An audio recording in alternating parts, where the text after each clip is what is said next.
Família querida, bom dia. Hoje sim, bom dia. Feliz sábado para você. Que alegria encontrar você nessa manhã de sábado, para juntos abrirmos a palavra de Deus e pensarmos um pouquinho mais sobre os seus planos para a nossa vida. Ontem foi um dia de reencontros. É muito gostoso a gente rever pessoas que fizeram parte da nossa vida lá atrás, gente que ajudou nessa construção que é a nossa história, né? A gente vai se relacionando com as pessoas e parece que a gente vai carregando um pouquinho de cada uma, um traço, um episódio, um gesto, e isso fica lá guardado, e quando a gente se reencontra, parece que isso volta com força, e isso é bênção de Deus para a nossa vida. Eu louvo a Deus pelos reencontros. Gostaria de destacar aqui a minha tia, a Martinha. Não sei se ela já está por aqui, está ali, ó. O tio Dário, né? Eles jubilados já há poucos meses. E também a Quezinha, que está ali ao lado, vieram me fazer essa surpresa ontem. Imagina, estava lá no apartamento, de repente alguém bate e eles aparecem assim, do nada. Foi uma surpresa muito boa. Presente de Deus para nós, não é verdade?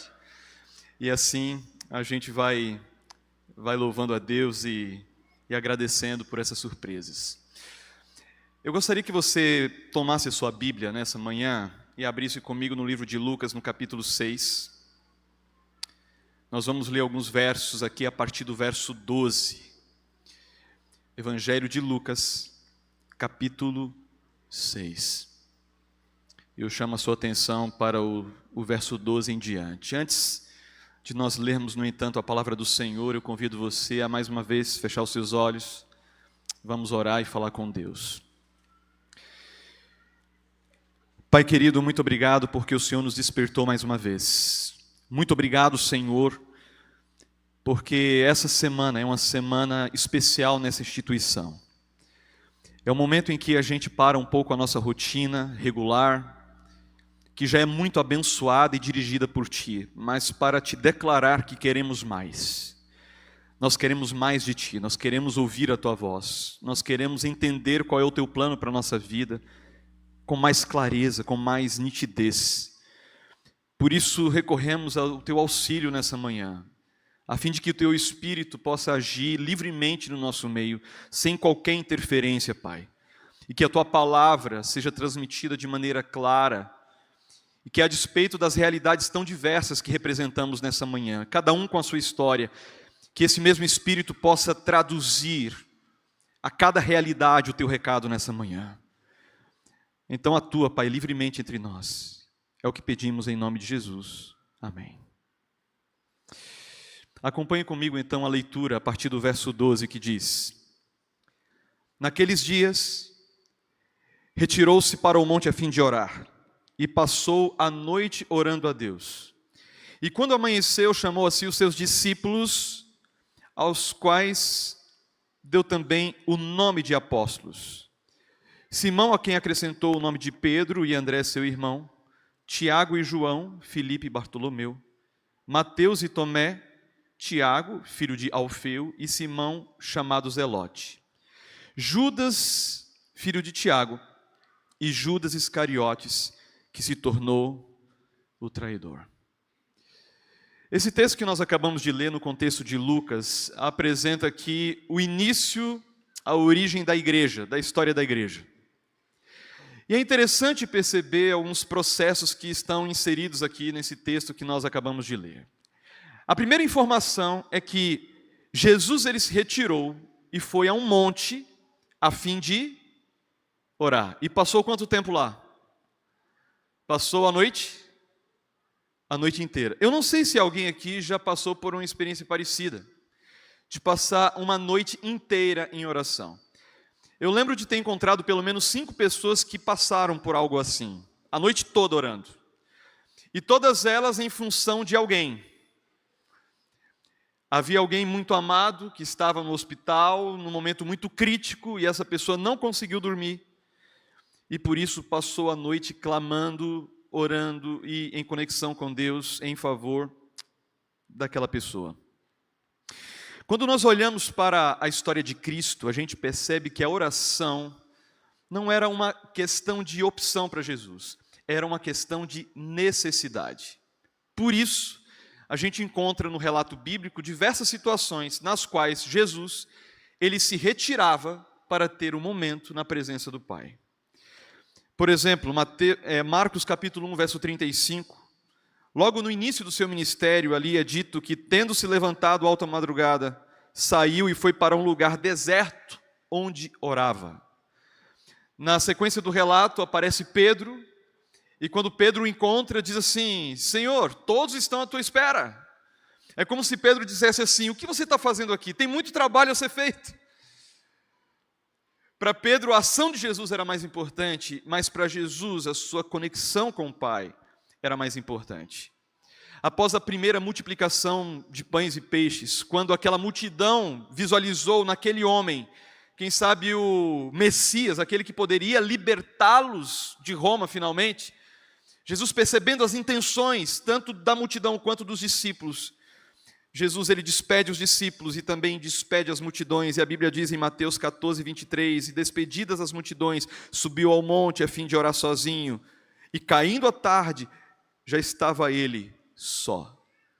Então, no momento, Jesus se levanta à alta madrugada, em outro momento, Jesus, no final da tarde, se recolhe para estar na presença de Deus. E em Lucas, no capítulo 11, no verso 1, antes de ensinar a oração modelo, a oração do Pai Nosso a seus discípulos, olha só o que acontece. De uma feita estava Jesus orando em certo lugar. Quando terminou, um dos seus discípulos lhe pediu: Senhor, ensina-nos a orar, como também João ensinou a seus discípulos. Então a cena é essa em que Jesus é visto em oração. Ele é percebido na presença do Pai. Os discípulos começam a conectar as suas ações, a sua sabedoria, aquele costume que Jesus tinha de estar a sós na presença de Deus. E comentando a respeito disso, Ellen White declara no Maior Discurso de Cristo, na página 102, o seguinte: era nas horas passadas com Deus que ele saía, manhã após manhã, para levar aos homens a luz do céu. Os discípulos haviam chegado a ligar essas horas de oração com o poder de suas palavras e obras. Agora, ao escutar-lhe as súplicas, sentiram no coração encher-se de respeito e humildade. Quando ele acabou de orar, foi com certa convicção de sua profunda necessidade que exclamaram: Senhor, a gente precisa aprender também a orar, nos ensina, por favor. Bonito isso, não é verdade? E aqui eu gostaria de conectar com algo que eu ouvi de um filho dessa casa, dessa instituição de ensino, chamado Davi Salles, irmão do Daniel Salles, conhecido de vários de vocês, grande compositor, né? Amigo de juventude, amigo de infância. Isso aconteceu em 2019, eu não sei exatamente quando o Davi se formou em teologia aqui. Eu lembro que quando eu vim com Arautos do Rei, ele estudava por aqui. E ele começou seu ministério, eu acredito, no norte, pelo menos foi quando eu o encontrei depois. E depois chegou a notícia triste, eu lembro que aquilo me impactou por meses,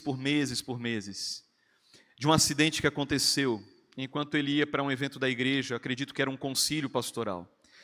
E naquele acidente, estavam no carro, além da Silmara, sua esposa, no banco de trás, o Davi e o Felipe, que vieram a falecer naquela ocasião. Eu tenho 2 filhos, e esse tipo de notícia parece que mexe mais quando a gente é pai. E eu confesso a vocês que eu já tinha um número dele, porque o Daniel tinha me passado, mas eu não tinha coragem de ligar para ele. E eu levei uns dias assim, com aquele desejo, eu preciso falar com o Davi. Mas eu fui protelando, eu acho que eu levei mais de um mês para ligar para ele. E eu lembro que voltando para minha casa, depois de ter pregado numa quarta noite numa igreja, eu resolvi ligar para ele. E a gente foi conversando. E eu que achava que iria confortá-lo, eu recebi uma das maiores lições que eu tive no meu ministério a partir da reação daquele pai, da esperança, do equilíbrio, da serenidade, tudo isso muito incompatível com a tragédia e com a falta e com a saudade. Sentimento de culpa, ele estava no volante, eu imaginava, meu Deus, como eu reagiria diante de um fato desse. Mas depois de me encorajar e me animar, ele me deu um conselho E ele falou assim: Jairo, permita-se ser visto pelos seus filhos em seus momentos de comunhão. Permita-se ser visto pelos seus filhos. E aquilo foi uma grande lição para mim, porque normalmente os meus momentos em comunhão acontecem longe dos meus filhos. Quando eles saem para a escola e eu estou sozinho em casa ou vou para a igreja, é ali que eu tenho meus momentos com Deus. Ou quando eles já dormiram, é ali que às vezes eu tenho o meu momento com Deus. E muitas vezes nas madrugadas, eles ainda estão dormindo, eles não percebem isso. Então, os discípulos, quando veem Jesus na presença do Pai, isso teve um impacto muito grande na vida deles. E despertou neles o desejo de viver algo parecido. Quando o Davi me fala isso, ele está dizendo assim: ei, seus filhos têm que ter esse mesmo impacto, eles precisam ter essa referência, eles precisam ser atraídos para a comunhão com Deus a partir do seu exemplo. Permita-se ser visto pelos seus filhos, na presença do Pai. Como eu disse, para Jesus a oração não era uma questão de opção, era uma questão de necessidade. E Jesus tinha tempo e lugar para orar. Nós podemos escolher passar o dia na presença de Deus, e isso é muito bom. Andar com Deus, viver com Deus. Ou seja, diante de cada situação que acontece, se conectar com Deus, consultar ao Senhor, mesmo em pensamento, isso é muito valioso e necessário. Mas também é importante que em algum momento a gente separe um momento exclusivo e um lugar adequado para a gente estar na presença de Deus. Porque é nesse momento onde, quem sabe lá fora está em silêncio, o silêncio da rua, o silêncio da casa, o silêncio da alma, é nesse momento que Deus ele quer comunicar algo especial ao nosso coração. Eu tinha chegado na igreja havia poucos meses. Quando entrou na minha sala, na verdade a sala ficou pequena, a gente foi para a sala de reuniões da igreja. 12 homens vestidos de laranja, com boné, com número. E eu imagino que você identifique esse movimento. E eles entraram na minha sala, e o objetivo deles era fazer com que esse movimento fosse estabelecido na Igreja Central de Curitiba. Eu já tinha pesquisado um pouco sobre a origem desse movimento e algumas questões não tão explicadas assim. E depois de ouvir alguns testemunhos, eu expliquei para eles que não seria possível a gente trazer esse ministério, esse movimento, para que ele fosse oficial da igreja ali. Mas eles queriam fazer um movimento de oração, e eu disse para eles assim: olha, o propósito tem que ser maior que o programa. Então, se vocês querem orar, as portas estão abertas, desde que vocês não venham identificados, porque senão as pessoas vão entender errado. Então vocês vêm com a roupa do trabalho, com a roupa que vocês quiserem, com o propósito de orar e está tudo certo. Que dia vocês querem fazer isso? Segunda-feira, pastor. Que horas? 5:30 da manhã. 5:30 da manhã? 5:30 da manhã. Tá bom. 5:30 da manhã de uma segunda-feira. Veja, segunda-feira é o dia da folga do pastor, né? Porque o nosso final de semana é bem puxado. E eu lembro de chegar em casa, às vezes no domingo, completamente esgotado. A minha vontade é dormir na segunda até mais tarde, sempre. Mas eu estava com um pouco de receio do que aquilo poderia virar e eu resolvi, não, eu vou lá. Eu não fui, irmãos, primariamente para orar, ok? Orar era o motivo, mas o meu propósito em sair tão cedo era observar para ter certeza que as coisas iriam acontecer bem. Minha responsabilidade pastoral estava lá. Isso foi na primeira, segunda, na primeira, na segunda, na terceira, segunda, mais ou menos esse era o meu propósito. A partir da quarta, tudo certo. Comecei a ficar tranquilo. E comecei a despertar com alegria. E quando eu não ia, sentia falta. Aí um dia, muito cansado, eu resolvi não colocar o despertador. Acordei 4 da manhã, bem desperto. Aí eu entendi o recado, vou para lá. Aí eu percebi que quando eu não marcava no despertador, eu sempre acordava mais cedo. Aí eu entendi, Senhor, entendi o recado. Se eu quiser dormir, eu coloco o despertador. Porque senão o Senhor está me acordando muito mais cedo, está ficando ruim isso aqui. E tem sido uma benção. Você acredita que é possível ficar 1 hora em oração e ter prazer nisso? Você acredita que é possível ficar 2 horas na presença de Deus, com um grupo de pessoas, em oração, e achar que é pouco tempo. No início eu achava isso impossível quase. 2 horas. O que eu vou falar durante 2 horas? Parece que Deus ele vai virando a chave na nossa mente. E a gente vai adquirindo gosto, prazer em estar na sua presença. Queridos, a história da igreja começa com oração. E não tem jeito da história dessa igreja terminar sem que haja oração. E eu digo uma coisa para você. A história da igreja precisa ter um final. A história dessa igreja precisa acabar para que outra história comece. E isso só vai acontecer quando o Espírito for derramado. Isso vai ser resultado de oração. Você está comigo? Diga amém. Segundo ponto que eu queria destacar desse texto. Jesus ora, desce do monte, e ele oficializa a escolha de 12 homens. E a Bíblia chama esses homens de discípulos. Você sabe que o conceito do discipulado, ele está presente em toda a Bíblia. No Antigo Testamento, mais ligado à ideia de serviço, embora houvesse transmissão de conhecimento, mas o termo ele é melhor definido no Novo Testamento, e a gente sabe que discipulado tem que ver com transmissão de conhecimento, de ensino. Jesus falou em Mateus 28, no verso 19, ide, portanto, fazei discípulos de todas as nações, batizando-os em nome do Pai, do Filho e do Espírito Santo, e ensinando. Então, Jesus ele ordena, vocês devem fazer discípulos. Como eu faço isso? Através do ensino. Só que o discipulado bíblico, irmãos, não é apenas transmissão de conhecimento, é reprodução de comportamento. As duas coisas caminham juntas. Um discípulo de Jesus não é aquele apenas que absorve o conhecimento do mestre, é aquele que reproduz na prática esse conhecimento, através do seu comportamento. E quando uma coisa não combina com a outra, um grande desserviço começa então a se propagar no ambiente onde essa pessoa está. Deixa eu explicar para você como isso acontece na prática. Existe um mandamento que é o 4º, que na minha opinião é um dos menos entendidos da Bíblia. O que está escrito ali no 4º mandamento? Não tomarás o nome do Senhor teu Deus em vão. No curso de teologia a gente aprende que havia um grande respeito por parte dos hebreus em relação ao nome de Yahvé. Os copistas usavam tinta diferente, pena diferente, só para escrever o nome de Deus, porque era um nome muito nobre, muito respeitado, digno disso.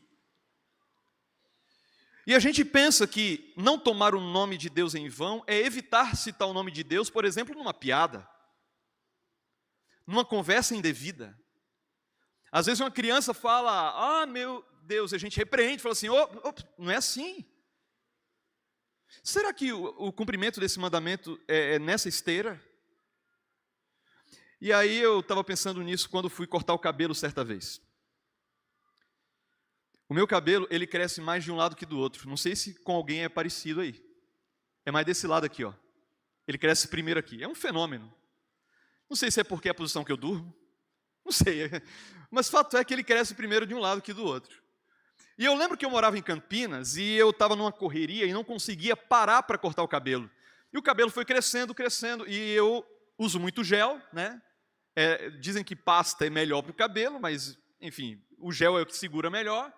E eu enchendo o cabelo de gel, mas estava ficando esquisito já. E eu pensei, eu tenho que cortar o cabelo em algum momento. Aí eu ia comprar um objeto lá no centro de Campinas, e eu tinha separado para aquela atividade mais ou menos 1 hora, porque eu teria que ir em mais de um lugar para fazer uma pesquisa em um orçamento. Mas eu encontrei rapidamente a solução e comprei. E sobrou um tempo. E do lado da loja onde eu comprei tinha um salão, né? De cabeleireiro, estava lá a placa, tudo bonitinho. E aí eu pensei, oportuno, vou lá e vou cortar o cabelo. Um rapaz jovem me atendeu com muita educação. E eu olhei assim para a parede, tinha alguns diplomas, né? Sempre tem uns diplomas, certificados e tal. E aí ele perguntou como eu queria o cabelo, eu expliquei. Irmãos, na primeira tesourada, eu percebi que ele não entendia muito bem do assunto. Veja, eu não sou especialista em cortar cabelo, mas como a gente corta o cabelo a vida inteira, a gente vai entendendo o padrão. Como segura, a tesoura, a firmeza da mão. Na hora que ele deu a tesourada, eu pensei, vai dar ruim. Aí eu mudei o plano, eu falei assim, corta só as pontas. Pode cortar menos. Tá bom. Resultado, eu saí dali, tive que cancelar o meu próximo compromisso, porque eu precisei correr até um outro cabeleireiro para consertar o problema do primeiro. Eu saí com vergonha daquele salão, entendeu? Aquele rapaz tinha um título, mas na minha opinião ele estava usando aquele título em vão. Imagina o pessoal de odonto aí, né? Você está com dor de dente, não tem coisa mais apavorante do que dor de dente. Você chega lá para o dentista resolver, aí ele piora a situação. Você sai dali pensando que eu vim aqui em vão, era melhor ter ficado, tomado um analgésico, alguma outra coisa. Então, quando um cristão se identifica como tal, mas suas ações não condizem com este Cristo que ele carrega no nome, ele está usando o nome de Cristo em vão. Isso é muito sério. Quando Jesus chama os seus discípulos, ele chama para convivência, ele chama para relacionamento. E veja a vida extraordinária que esses homens tiveram a partir desse momento. O convívio com Jesus, extraordinário. Eu chamo a sua atenção para alguns desses nomes que estão aqui, rapidamente. Pense comigo no perfil psicológico, quem sabe, de Pedro. Porque Jesus chama Pedro. Como era Pedro? Tranquilo? Paciente? Contrário disso, né? Pedro, ele era impulsivo. O que é uma pessoa impulsiva? É uma pessoa que faz para depois avaliar. Ela fala para depois refletir. E por isso, pessoas impulsivas se metem em problema o tempo todo. Jesus chamou João, que era o mais novinho dos discípulos, né? Qual era o apelido de João? Você lembra? No primeiro momento, né? Alguém falou assim, o discípulo amado. O discípulo amado é lá na frente. No início era o quê? Filho do? Isso é coisa boa? Só um detalhe, quem foi que colocou esse apelido nele? Você lembra? Jesus. Marcos 3,17. É Jesus que chama João de filho do trovão. Parece que o apelido pegou, né?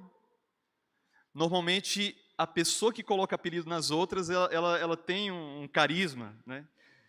Eu já tentei colocar apelidos em alguns amigos, na época que eu estudava aqui, mas nenhum deles pegou. Mas tinha um colega que parece que ele acertava no apelido e pegava assim. São pessoas carismáticas, pessoas agradáveis, pessoas engraçadas. Eu penso em Jesus um pouco como alguém assim. Imagina João e Pedro jogando bola. Ia dar ruim, né? Tomé, o que é que você pensa em Tomé? Qual seria o perfil de Tomé? O que é que vem à tua cabeça quando você pensa em Tomé? Quando ele duvida, né? Quando lá no final da história, Jesus aparece e ele não reconhece. E ele é repreendido por Jesus. E por isso a gente não dá aos nossos filhos o nome de Tomé. Você conhece um Tomézinho, assim, pequenininho, por aí? Tomé. Quase não tem. Agora eu pergunto, por que Tomé? Ele não está presente no primeiro momento em que Jesus aparece. Tomé, ele aparece meio atrasado ali no segundo momento. Os discípulos já estavam com Jesus. Eu imagino que Tomé é daquele tipo de gente que na hora do luto ou da crise prefere ficar só. Você conhece gente assim? Aqui está cheio de gente assim. Que prefere ficar sozinho, entra no quarto, fecha a porta e só sai de lá quando a última lágrima cai no travesseiro. E assim supera o luto. Por outro lado, tem gente que prefere encher a casa e chora um pouco no ombro de cada pessoa. E assim supera o luto. São pessoas diferentes. Jesus olha para Pedro, olha para João, pega Tomé, traz para perto. E para pensar somente em mais dois aqui, a gente encontra, por exemplo, Mateus, cobrador de impostos, odiado pelos judeus, tido como traidor. E aí Jesus coloca ainda um Simão chamado Zelote. Você sabe que os zelotes eram os ativistas do povo judeu, aqueles que queriam derrubar Roma pela força e odiavam qualquer um que trabalhasse para Roma, especialmente cobradores de impostos. Jesus pega esse Zelote e coloca do lado de Mateus, que estava do lado de João, do lado de Tomé, do lado de Pedro. Qual a chance disso aqui dar errado, gente? Dar confusão? De 0 a 10. Um dia eu fiz essa pergunta, alguém falou assim, 11, pastor. Concordo. Mas deu certo ou não deu? Deu certo, não deu? Se desse errado, a gente estaria aqui? Bom, talvez sim. Jesus ia ter que criar uma outra estratégia. Mas deu certo. E eu não sei qual resposta você daria para essa pergunta: por que deu certo? Por que deu certo? A única que me satisfaz é: Jesus estava no meio deles. E porque Jesus estava no meio deles, era para Ele que eles olhavam, era com Jesus que eles conviviam, era a Cristo que eles tentavam imitar, como o caso da oração. Senhor, ensina-nos a orar, a gente quer fazer isso também. Se você tira Jesus da equação, tudo desmorona, não tem como dar certo. E igreja é isso, ajuntamento de pessoas distintas, com histórias diferentes, mas que se encontram com esse Cristo extraordinário. E na presença desse Cristo, à medida que se aproximam dele, à medida que o imitam, cada vez mais identificados com ele, essas diferenças tendem a diminuir. Não é uma anulação da personalidade do indivíduo, mas o entendimento de qual é o propósito, ele se fortalece. E diante do plano desse Cristo, as diferenças parecem pequenas. É por isso que lá no Apocalipse, no capítulo 3, quando a igreja de Laodiceia é apresentada cheia de problemas e nenhum elogio é feito para ela, muitas vezes a gente olha para esse cenário e nos concentramos na mornidão, no fato de ela achar que ela é rica, mas ela é pobre, e assim por diante, sendo que o grande problema é o fato de Jesus estar do lado de fora. Se Jesus está do lado de fora batendo, não tem como as coisas darem certo lá dentro. Vai dar problema. Sempre vai dar problema. Agora pensem comigo. Esses homens, eles vivem 3 anos e meio extraordinários. Extraordinários na presença de Cristo, certo? Você consegue imaginar como seria bom a gente ter uma semana de oração aqui no Uniaene e que na arte de divulgação estivesse escrito o orador: Jesus Cristo? Seja honesto, eu queria que você pensasse aí. Se você pudesse escolher qualquer pastor para estar aqui nesse lugar, quem você escolheria? Eu tenho na minha cabeça uns 5 nomes, fácil, que eu gostaria de ouvir.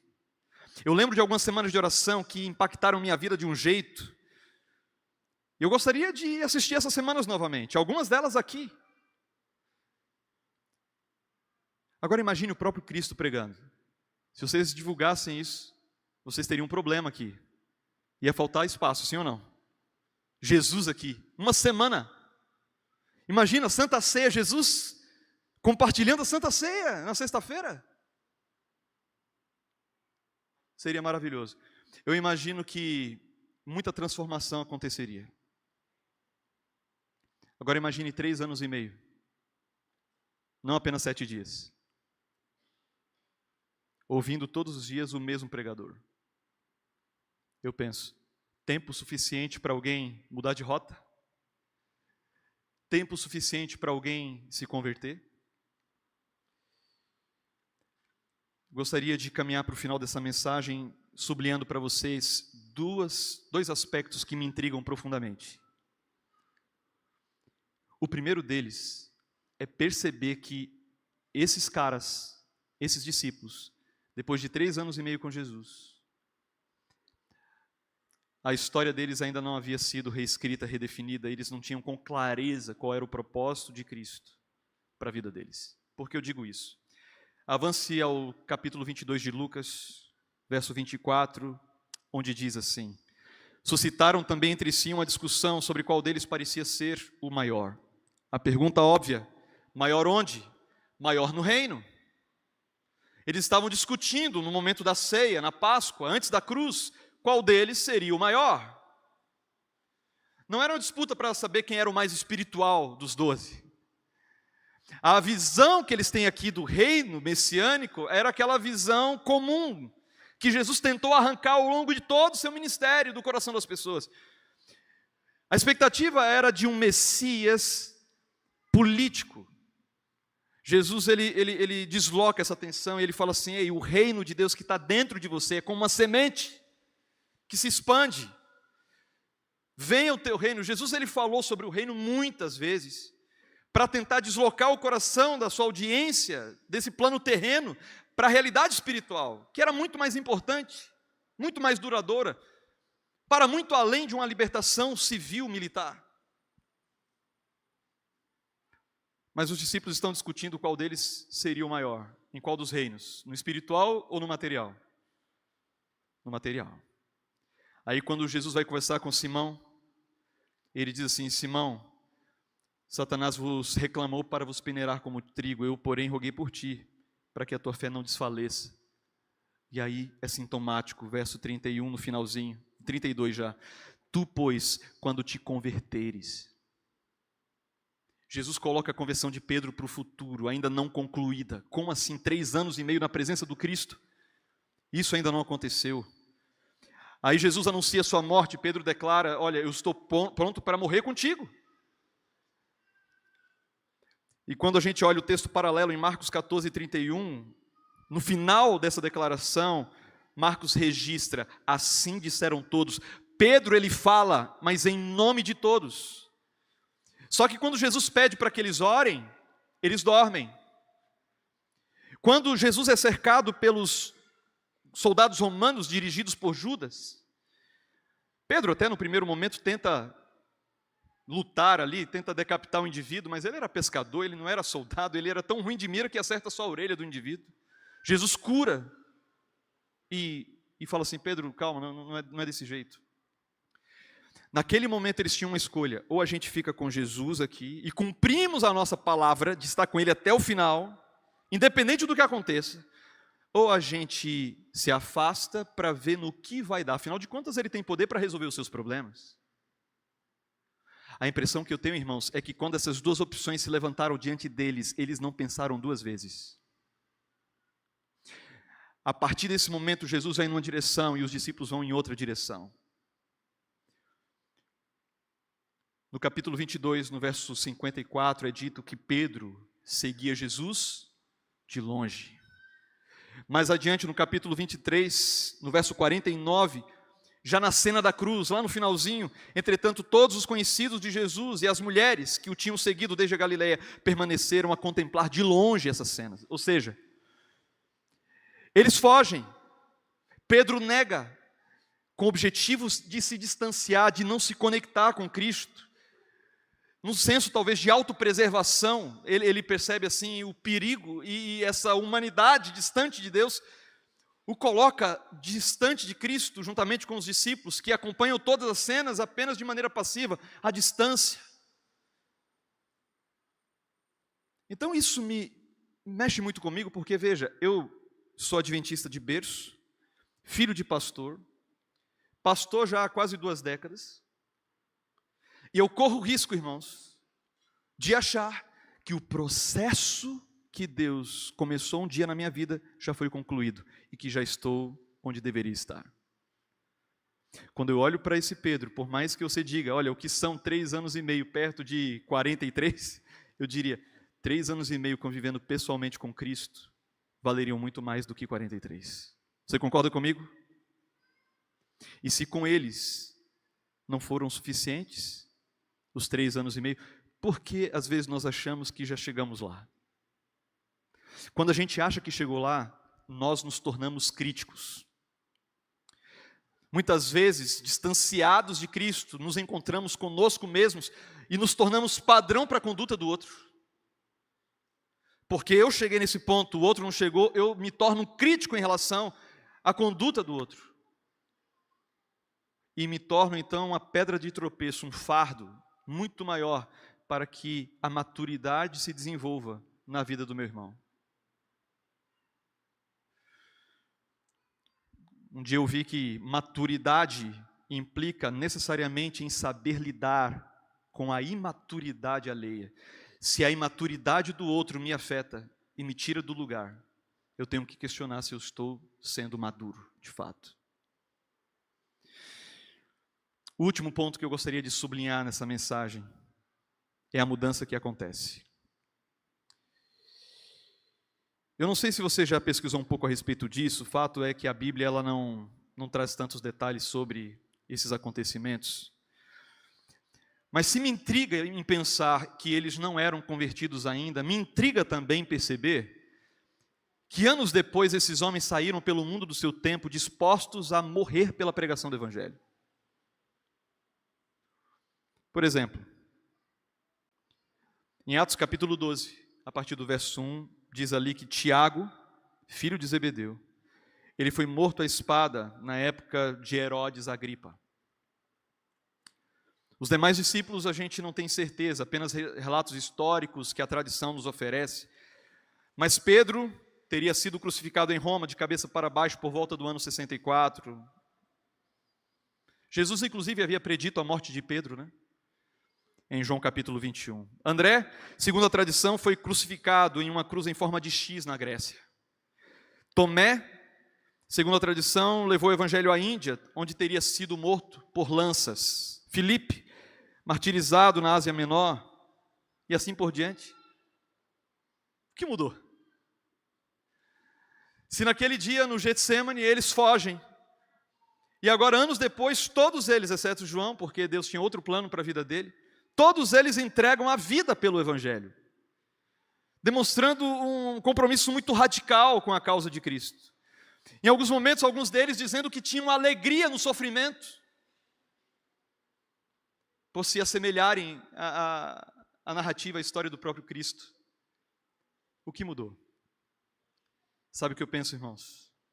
É que entre uma reação e outra, existe uma cruz. Existe uma cruz. Pense comigo, o que passava pela mente deles enquanto Jesus estava, durante aquelas 6 horas, pendurado na cruz? Eu imagino que alguns deles, na expectativa que Jesus descesse dali, pensavam, o que ele ainda está fazendo lá? Por que ele não desce de lá? Ele tem poder para isso. Por que enfrentar essa vergonha? Por que permitir-se estar nesse lugar? Eu imagino que enquanto eles olhavam, algumas palavras de Cristo começaram a voltar na mente deles. Quando, por exemplo, em Mateus 17, pouco antes, Jesus havia dito, o Filho do Homem está para ser entregue nas mãos dos homens, e matá-lo-ão, e ao terceiro dia ressuscitará. Ele havia dito para Nicodemos, assim como Moisés levantou a serpente no deserto, importa também que o Filho do Homem seja levantado, e quando isso acontecer, a todos ele vai atrair. Veja, a cruz do centro, Jerusalém parada, todos olhando para o homem que estava no madeiro. Era o cumprimento daquela profecia. Jesus havia dito que o bom pastor dá a vida pelas ovelhas. Quando eles olharam para esse Cristo pendurado entre o céu e a terra, eles tiveram uma ideia concreta, completa, de quem era Jesus. E queridos, é essa a cruz que traz sentido ao que nós estamos vivendo nessa semana. É essa cruz que fundamenta a existência de uma instituição de ensino como o UniaN. É somente pela cruz de Cristo e por aquilo que Ele nos ofereceu ali, que nós podemos viver à altura da sua expectativa, por meio da graça e pela influência do seu Espírito. O que esses homens que viram Cristo crucificado e depois ressuscitado fizeram? Eu termino com esses 3 conselhos para você. Segundo Ellen White, 3 coisas aconteceram entre a cruz, a ressurreição e o Pentecostes. Em primeiro lugar, os discípulos, eles se reconciliaram com Deus. Eles clamaram por perdão dos seus pecados. Eles colocaram as coisas em ordem com Deus. Isso aconteceu, por exemplo, com Pedro, certo? Quando Jesus conversa com ele. Pedro, você me ama? O que estava acontecendo ali? Alinhamento. Restauração. Foi na presença de alguns discípulos. Jesus estava devolvendo a autoridade perdida por Pedro diante da negação. Então eles se reconciliaram com Deus. Cada um a seu modo, eles fizeram isso. Segundo ponto.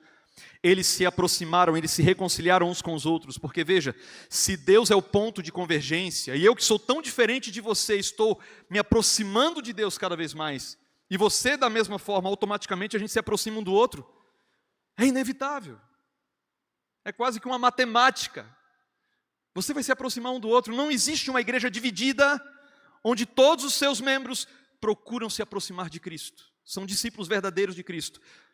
Não, essa igreja ela é unida, essa igreja ela tem propósito, ela avança.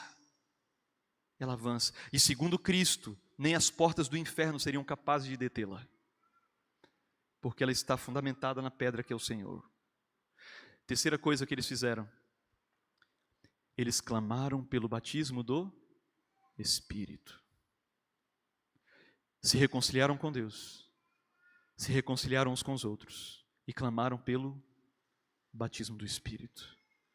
Eu e você precisamos caminhar nessa direção, sim ou não?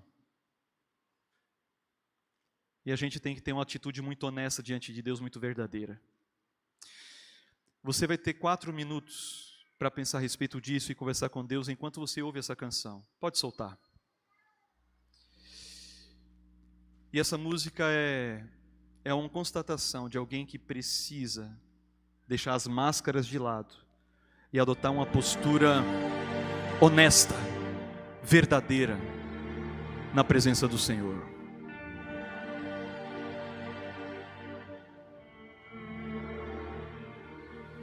Estou aqui tentando olhar no espelho e ver o rosto de alguém feliz. Finjo ser o que não sou, mas tudo acabou.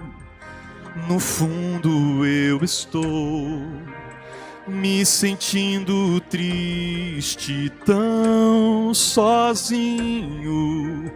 Tento me esconder. Será que alguém me vê? Mas eu sei que o meu Deus vê meu coração e a minha solidão, me abraça, me ampara. Não quero mais fugir, por isso estou aqui, te peço, me ouve, me ajuda.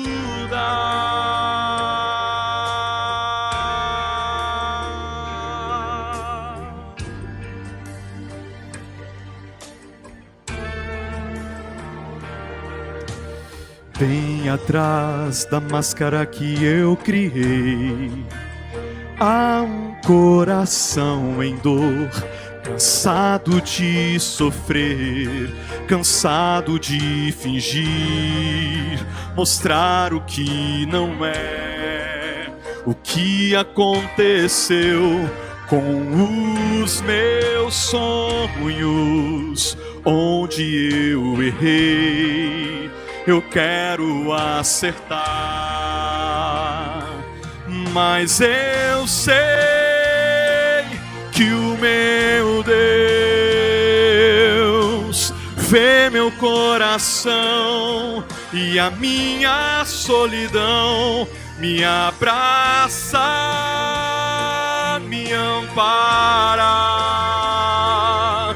Não quero mais fugir, por isso estou aqui, te peço, me ouve, me ajuda. Quem realmente eu sou é o que ele vê ao olhar pra mim. Sem máscaras hoje estou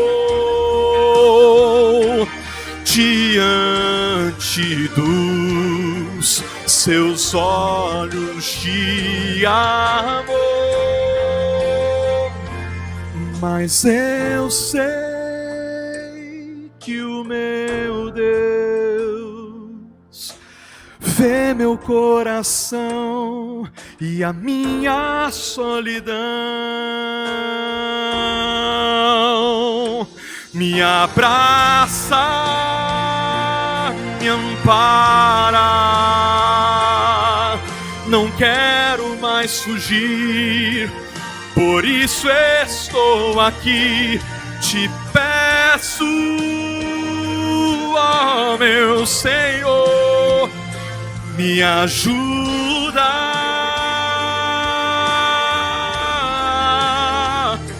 me me ajuda.